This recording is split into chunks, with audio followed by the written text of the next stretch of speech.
besar, dah berbuah, dah pokok dia dah tua, baru upi ni jadi. Jadi upi ni. Sebelum jadi upi ni dia tak jadi macam ni, dia jadi hijau. Bila dah tua, dia nak jatuh, baru dia jadi kuning jadi upi ni. Baru orang panggil upi. Dia jadi anak dah besar. Dia jadi buah ni, buah muda ni. Dia boleh jadi buah masak. Dia jadi buah muda. Muda tu bila dia ada yang tak kenal guna upih ni minat umpu. Dan kenapa dia tak ada dia punya upih dia? Mana belum pindah ada upih. Dengan daun penibung. Dua tu yang ada upih. Lain tak ada upih.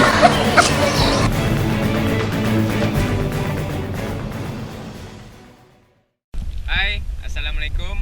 Nama saya Muhammad Syafiq Ashraf Zaini. Kami daripada kumpulan IM245 dan hari ini kami akan menceritakan berkenaan tentang permainan tradisional orang Melayu iaitu tarik upih. Dan sebelum tu sekarang ni kami berada di Pantai Remis, Kuala Selangor. Dan hari ini kita akan dapat melihat dan belajar berkenaan tentang permainan yang sering dimainkan oleh kanak-kanak khususnya.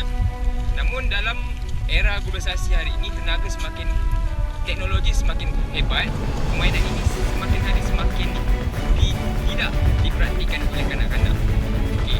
Dalam permainan tarik upih ini merupakan permainan tradisional negara ASEAN, bukan sahaja negara Malaysia tapi juga turut dimainkan di negara-negara jiran seperti Indonesia, Thailand dan juga sebagainya.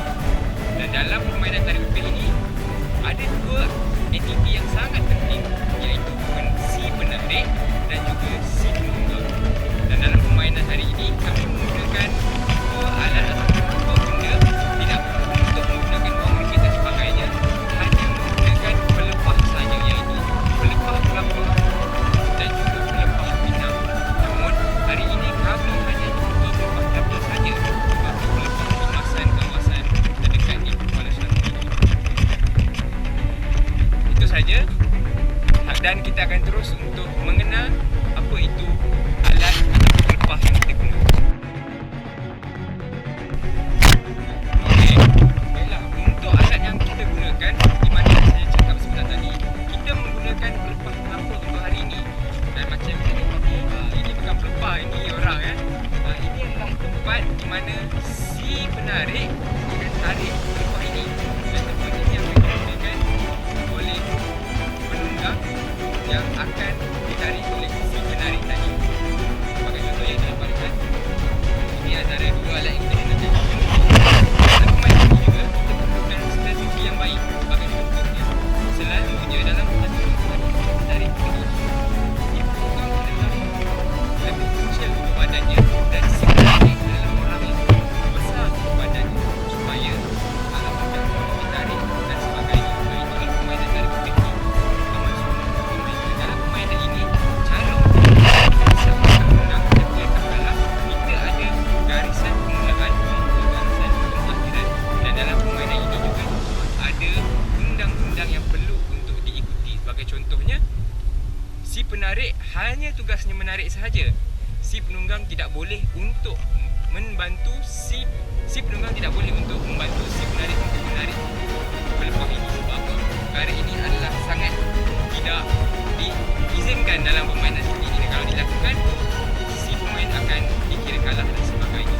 Dan sekiranya si penunggang jatuh, penunggang itu perlu untuk duduk semula dan terus ditarik untuk meneruskan permainan. Okay, dan hari ini kita akan lihat bagaimanakah permainan ini dijalankan.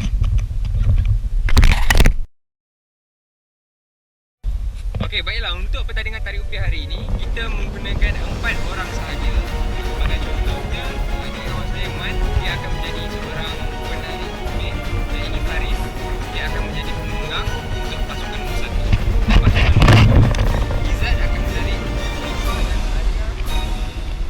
Seperti mana saya katakan tadi, yang kecil akan jadi penunggang dan yang besar akan jadi penarik. Dan dalam permainan ini kita dapat lihat, ini adalah garisan permulaan dan kami telah lakukan garisan pengakhiran untuk kita tahu, untuk kita nilai siapakah yang lebih pantas. Dan dalam pertandingan ini boleh untuk dilakukan berulang kali dan juga sebagainya. Jadi kita akan lihat bagaimanakah permainan ini akan dilakukan. Okeylah, dalam kiraan 3, peserta akan boleh menarik pelepah yang ada. Jangan laju-laju ya, make sure anda pakai pakaian yang selamat, nanti takut luka pula. Okey. Dalam